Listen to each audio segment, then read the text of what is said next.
Dear students, good morning. आज के online lecture में आप सभी का स्वागत है।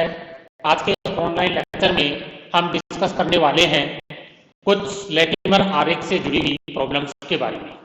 ठीक है, तो देखिए यहाँ पे जो पिछला वीडियो था उसमें हमने लैटिमर आरेख क्या होता है, लैटिमर आरेख किसी स्पीसीज के लिए किस प्रकार से या किसी परमाणु के द्वारा दर्शाई जाने वाली विभिन्न ऑक्सीकरण अवस्था वाली प्रजातियों से निर्मित जो लैटिमर आरेख है उसको किस प्रकार से हम आरेखित करते हैं। ठीक है, तो आज का जो ऑनलाइन लेक्चर है उसमें हम लैटिमर आरेख पर आधारित कुछ प्रॉब्लम्स को हम सॉल्व करने जा रहे हैं। तो देखिए विद्यार्थियों, लैटिमर आरेख जैसा कि आपको पता होगा कि जो उसका एक्सट्रीम जो लेफ्ट पार्ट है उसमें किसी परमाणु द्वारा या किसी तत्व द्वारा दर्शाई जाने वाली विभिन्न ऑक्सीकरण अवस्था वाली प्रजातियों में से जो उच्चतम ऑक्सीकरण अवस्था वाली प्रजाति है उसको हम एक्सट्रीम लेफ्ट में रखते हैं। जैसा कि आपको दिख रहा होगा, ये जो नाइट्रेट आयन है इसमें नाइट्रोजन की जो ऑक्सीकरण अवस्था है वो +5 है। ओके, और क्रम से जब हम राइट तरफ जाते हैं तो ऑक्सीकरण अवस्था क्रमिक रूप से घटती चली जा रही है और जो एक्सट्रीम जो राइट पार्ट है, जो दायां भाग है, उसमें ऐसी स्पीसीज को दर्शाया गया है जिसकी ऑक्सीकरण अवस्था न्यूनतम है। साथ में ये एरो लगा करके इसके ऊपर जो अपचयन विभव में परिवर्तन है या जो स्टैंडर्ड जो रिडक्शन पोटेंशियल है उसका मान दर्शाया हुआ है। ठीक है, तो यहाँ पे देखिए ये अगर क्रमिक रूप से परिवर्तन हो तब तो कोई प्रॉब्लम नहीं है। अगर सवाल इस तरीके से पूछा जाता है कि नाइट्रोजन की विभिन्न प्रजातियों के लिए दिए गए लैटिमर आरेख की सहायता से ये जो अर्ध विक्रिया है नाइट्रेट से ये HNO2 बन रहा है, यानी नाइट्रेट से HNO2 बन रहा है, इस प्रोसेस में जो अपचयन विभव का मान है वो कितना होगा, और साथ में दिया हुआ है माध्यम कैसा है, अम्लीय माध्यम। जैसा कि पिछले वीडियो में मैंने बताया था कि अगर इस तरीके का प्रॉब्लम आएगा तो निश्चित रूप से आपको माध्यम का उल्लेख दिया हुआ होगा कि ये जो अर्ध विक्रिया है वो अम्लीय माध्यम में संपन्न हो रही है या फिर क्षारीय माध्यम में संपन्न हो रही है। तो देखिए विद्यार्थियों, आपका जो यूनिवर्सिटी का जो पेपर होता है, परीक्षा होती है, उसमें लैटिमर आरेख से संबंधित ये जो न्यूमेरिकल प्रॉब्लम है वो भी आ सकती है। लैटिमर आरेख के बारे में भी आ सकता है, किसी स्पीसीज या किसी परमाणु का जो लैटिमर आरेख है वो भी बनवाया जा सकता है। लैटिमर आरेख की सहायता से विभिन्न जो अर्ध विक्रियाएं हैं अम्लीय और क्षारीय माध्यम में वो भी बनवाई जा सकती है। ठीक है, तो देखिए इसमें ये जो प्रोसेस है, ये जो प्रक्रम है जिसमें नाइट्रेट सीधे HNO में परिवर्तित हो रही है, उसका जो इलेक्ट्रॉन पोटेंशियल का मान है वो किस प्रकार से कैलकुलेट किया जाए इसके बारे में मैं आपको बताने वाला हूं।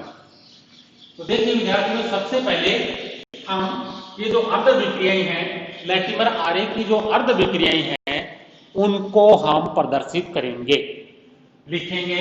देखिए किस प्रकार से लिखेंगे, NO3- किसमें परिवर्तित हो रहा है, N2O4 में परिवर्तित हो रहा है। यहाँ पे नाइट्रोजन की ऑक्सीकरण अवस्था कितनी है, +5, यहाँ पे कितनी है, +4। ठीक बात है।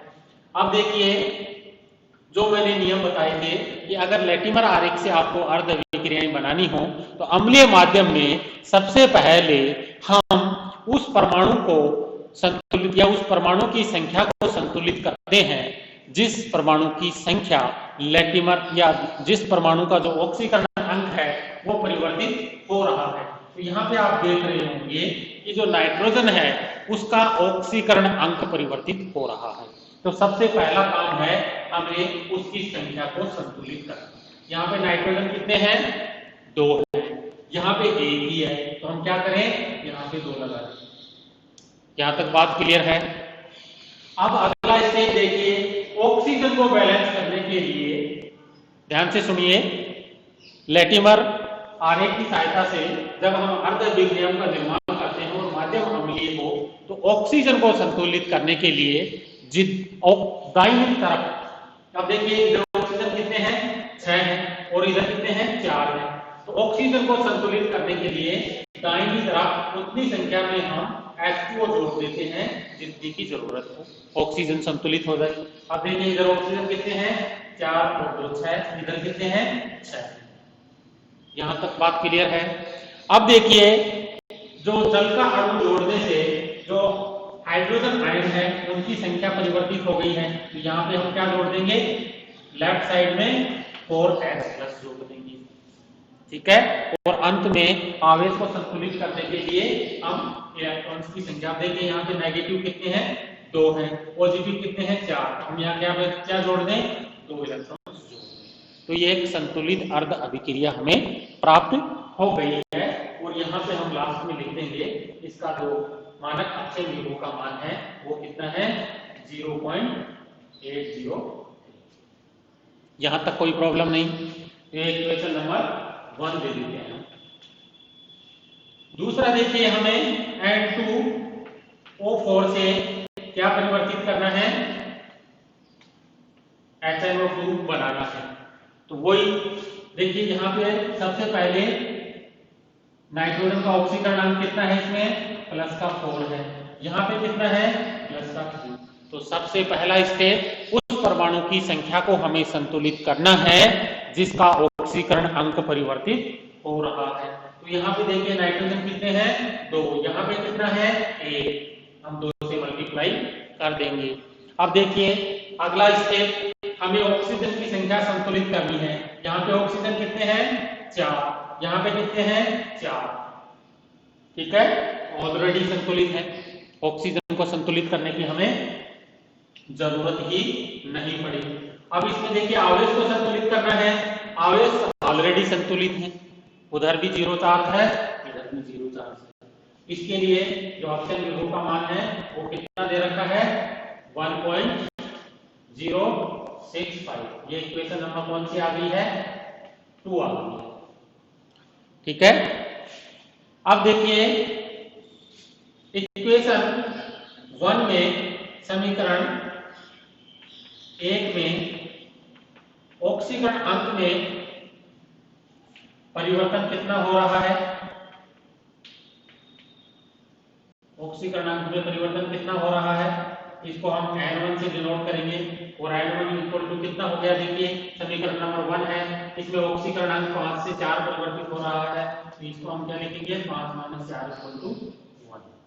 तो इसके लिए एक फॉर्मूला होता है N1 into reduction potential equal to देखिए N1 का मान 1 है, रिडक्शन पोटेंशियल का मान दे रखा है 0.803 इक्वल टू 0.803। बात समझ में आई। अब देखिए दूसरा समीकरण 2 में ऑक्सीडेशन स्टेट में परिवर्तन N2 इक्वल टू, अब देखिए इक्वेशन 2 कौन सा है ऑक्सीकरणांक कितना हो रहा है 4 से 3 हो रहा है इक्वल टू 1। तो इसके लिए हम N2 और रिडक्शन पोटेंशियल इसका मान कैलकुलेट करेंगे, तो यह आ जाएगा 1 इंटू कितना है देखिए 1.065, ठीक है, इक्वल टू कितना आ गया 1.065। यहां तक कोई प्रॉब्लम नहीं।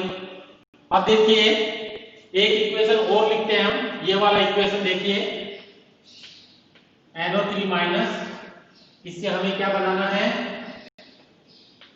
HNO2 बनाना है। तो सबसे पहले हमें इसकी अर्ध विक्रिया बनानी होगी। तो देखिए अर्ध विक्रिया बनाने के लिए यहाँ पे नाइट्रोजन कितने हैं 3 है, इधर कितने हैं 2 हैं, तो हम क्या करें बताओ, क्योंकि सबसे पहले नाइट्रोजन तो बैलेंस है ही, हमें ऑक्सीजन की संख्या बैलेंस करनी है, तो इधर क्या जोड़े हम एक H2O जोड़ देते हैं। इस H2O को संतुलित करने के लिए हमें H+ को संतुलित करना पड़ेगा, तो इधर हम 3H+ जोड़ देते हैं। साथ में अब देखिए यहाँ पे पॉजिटिव के 3 है, नेगेटिव का 1 है, तो यहाँ पे 2 इलेक्ट्रॉन्स हम जोड़ देते हैं। तो ये संतुलित अर्ध विक्रिया हमें प्राप्त हुई है, इसके लिए हमें ये मान कैलकुलेट करना है, ठीक है।